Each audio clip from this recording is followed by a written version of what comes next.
Hello, and welcome to The Storyteller's Mission with Zena, a podcast for artists and storytellers about changing the world for the better through story. Thank you so much for joining me today. Before we get started, I want to ask you to take a moment to like and subscribe to this podcast. It's essential that you do that. If you want this podcast to stick around, you're just going to have to do it. So please do that. And also, I'd love to hear from you. Please leave a message for me. Tell me what you think of this episode, and also list in the comments sections what sorts of subjects you'd like to see me address in future episodes. I want to make sure you're getting what you need out of this podcast. I want to address your questions on craft. So please do like and subscribe to this podcast and comment in the section below.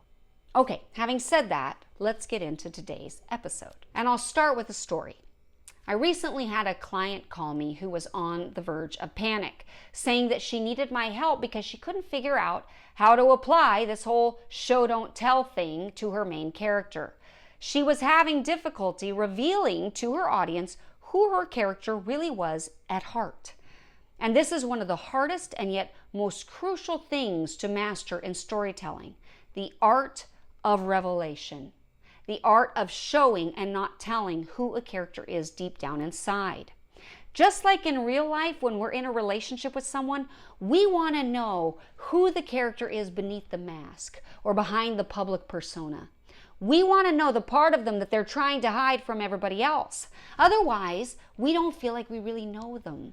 Are they good or are they cowardly?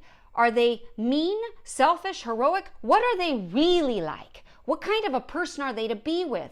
Do they make life pleasant or miserable? And what are the clues that you can plant? What are the clues that the audience looks for to be able to make that assessment? That's what my client wanted to know. So today I'm going to share with you 5 easy to use, mind-blowing tips that you can incorporate immediately into whatever project you're working on. And the place to start is with tip number 1. You have to know the difference between characterization and true character. Now, we've talked about this, but I'm going to remind you of the definitions. Characterization is the sum of all the observable traits that I could see about someone simply by following them around for a while and taking notes. How much education they have, whether they're rich or poor, male, female, strong physically or weak physically. What's their age, their height, their hair color? As you can see, the list could go on and on and on and on. And while all of these things are valuable, and while they may end up in the narrative in some way, in fact, they better if you're going to include them in the story, they are not true character. They are character traits. True character is revealed by the choices a person makes under pressure. The greater the pressure, the greater the choice in revealing the true character. Which leads us to tip number 2.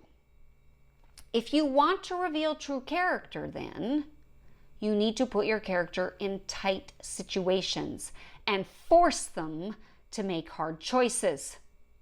I used to have a friend who said that people are like grapes.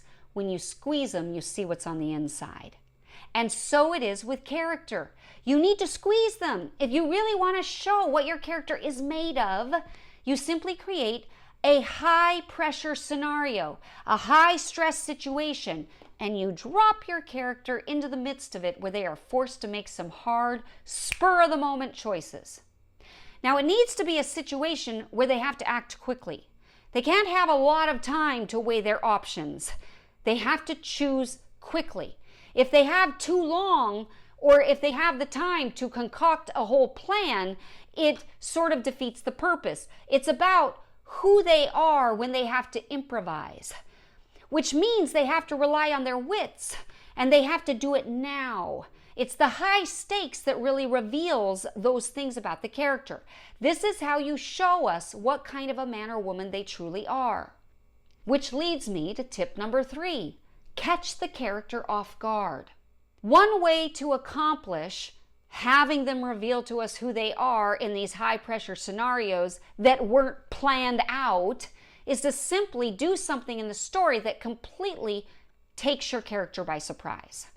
For example, Maybe your character is minding his or her own business. Maybe he's buying flowers from a local street vendor, and then boom, out of nowhere, the coffee house next door explodes in a rain of gunfire and glass. People take off screaming and running for cover. They're getting shot in the back as they try to flee. It's complete mayhem. Your character dives behind the flower kiosk, temporarily out of harm's way, but just as confused as everyone else. Still, he musters the courage to peek over the top of the kiosk to identify the source of the danger, to see what's happening. And he sees 3 masked shooters in military formation and garb moving systematically down the street in his direction. They're shooting anyone and everyone that they come across. They're not after military personnel, they're shooting civilians. So our character ducks out of view, his mind reeling. How is he going to escape? He knows he's as good as dead. So what does he do? What does he do? This is a high-pressure situation that your character has found himself in. So maybe your character looks around, and now he's trying to find a possible way out, and he notices a space between the garbage cans and the wall that, if he can get to it without being seen, would give him cover all the way to the end of the alley where he could finally make his way to safety. But of course, first he has to get to the garbage cans without being detected, without being shot. But then he notices that there's a car blocking the path of the shooter that's nearest to him, the one that would be most likely to shoot him, and that the shooter, when that shooter encounters the car, will have to walk around it, which would give him the chance he needs possibly to make his escape. So the question, of course, becomes, does he take it? Does he risk it? Or does he take his chances in his current hiding place? That's a choice. He has to make a choice. And let's say he decides to risk it. And so now he's just waiting for the perfect moment. He's biding his time, waiting to make a break for it. And just when the shooter is about to get in the right position, cough, cough, he hears a sputtering noise from somewhere nearby. And he looks over to see that the flower vendor is still alive, laying in a pool of his own blood. And of course, he's a sitting duck on the verge of being killed. So now our guy has another choice. When the moment comes, should he try to save himself, or should he take that opportunity to get to the vendor and pull the vendor back out of harm's way? But if he does, he'll have to use his only window of opportunity to escape. Uh-oh, time's up. He's got to act now. What does your character do? So this is an example of a high-pressure situation where your character has been taken by surprise. And we have continued to put pressure on him in the midst of the crisis, forcing him to make harder and harder choices as he goes. The first choice was about whether or not he was going to be a coward or whether or not he was going to be courageous and try to save himself or try to make a break for it. Because that takes courage, by the way. It's often easier to just sit and hide and hope and pray that they don't see you, right? So that is the first choice that he faced. But the second one is, oh crap, now do I waste that opportunity, the one opportunity that I have to save somebody else, and then hope that we don't get seen? So you're putting pressure on your character in the midst of the crisis, forcing him or her to make harder and harder choices as he goes, all of which reveals true character. But of course, you can't always take your character by surprise. If you do that, you'll end up having a passive character, and we need them to drive the action. So when you do take a character by surprise, what you then have to do is put the impetus back on your main character to now make choices that drive the action. If they do this, then this will happen. If they do this, then this will happen. Now it's up to them to drive the action, which we'll talk about more in a later session. First, let me present awesome tip number 4. Another way that you can do this, so you can reveal true character, is you can take away his toys. Now, your character drives the action of the story by pursuing his main goal, yes? So he's after something the whole time. He's pursuing something. That's what story is. But as he pursues his goal, he inevitably is going to create scenarios for himself that are dangerous. but he has to face those obstacles in order to keep pursuing his goal. The good thing about these is that he can see them coming, which means in those moments your character has probably made adequate preparations for himself in advance. And in fact, if your character hasn't made adequate preparations, when he knows something's coming, then we will hate them because we'll think of them as foolish. So your character needs to make sure that if they see something coming, they take adequate precautions or preparations in advance, which means that one of the major things he's going to do is find weapons to protect himself, toys, provisions, tools, anything that he can use to maximize his chances of success and minimize his chances for failure. Even if the tools at his disposal are meager, he'll arm himself with anything that might give him even the tiniest advantage. So if your character knows that they're going to have to go into this dangerous part of town, they might make sure they have a charged cell phone. They might make sure they have a weapon. They might make sure they bring a buddy. There's a number of things that they might do to prepare for that event. And if they have the time to prepare for it, they have to. Now, it might be that you combine these, of course, where they're taken by surprise. So all of a sudden, somebody shows up and says, "We need you to come with us now." And your character is completely unprepared and has nothing. And then you have to deal with that. And that's fun to do because they were taken by surprise. But if they have even the slightest moment, he has to arm himself with something that could give him an advantage. So once he has that, then he's going to enter the arena prepared to fight, wielding the weapons he's bequeathed unto himself. And that's the way you have to look at it. It doesn't matter if it's actually going into an arena to fight. Everything is a fight in story. If he's being called into the boss's office, that is the arena that he's going to fight. If he's going into his mother's room, that's the arena. If he's going into the counseling office with his bride-to-be, that's the arena. These are the arenas. There's always arenas, and every situation is an arena where your character needs to be prepared to fight. And they're going to wield the weapons that they have, that they've acquired, that they've brought into that scenario with them. And that is when you take them away. You systematically and relentlessly destroy anything that your character could rely on other than him or herself. You take away their toys until they've got nothing left but their own wits. So if in their wallet they had a little beacon, signal beacon, they get pushed in the water and the signal dies. Nobody's coming for them.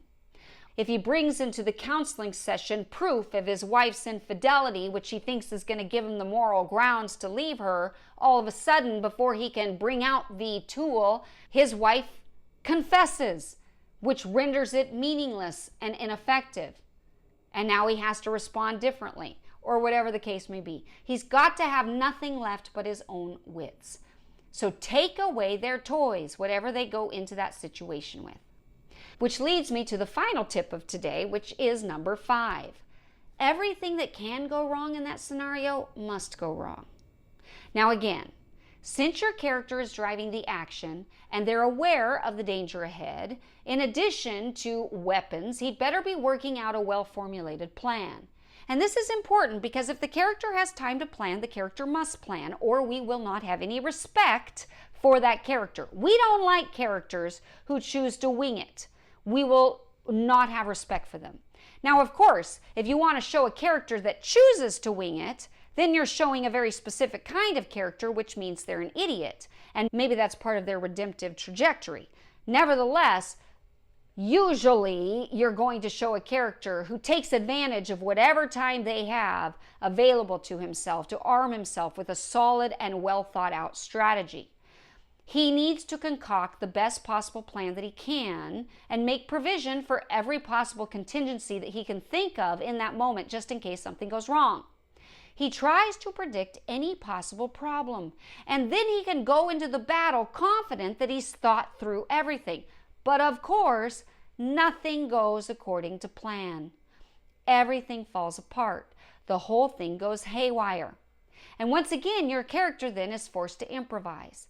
They have to use their wits. They have to rely on nothing but themselves.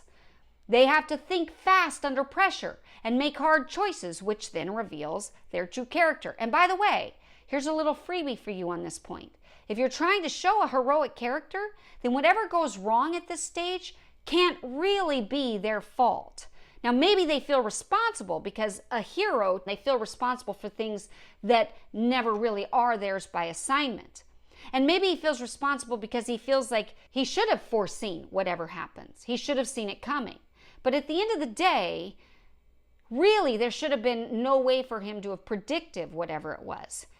So let him blame himself, let others blame him. But ultimately, there have to be factors at play that were beyond his control to predict, that were beyond his power to have foreseen. It simply cannot be entirely his fault. Now, it can be partially his fault, especially if you want to redeem the character.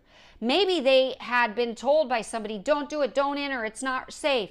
But they made the decision, they made the wrong call because they're under pressure. But now that plays into it. Now, they had to have done it because it was worthwhile to make that choice, but it turned out they made the wrong choice. Or maybe they trusted the hostage, but it turns out the hostage was a plant, like in Indiana Jones in The Last Crusade, where the German woman Ilsa turns out to be one of the bad guys. And his father, Sean Connery, says, don't listen to her, she's with them. But Indy's afraid for her life, and so he makes the choice to put down his weapons. And then it turns out she really is a bad guy. So maybe they make the wrong choice in that moment, but they have to have had good reasons to make it. All the evidence they had told them that that would be the right choice. But now, of course, there's plenty of fodder for blame and for recrimination and for self-loathing to take place. All right, so the point is, you simply cannot have it be their fault if you want to show that he's heroic, or if it is their fault, they had justified reasons for making that choice, even if it was the wrong one.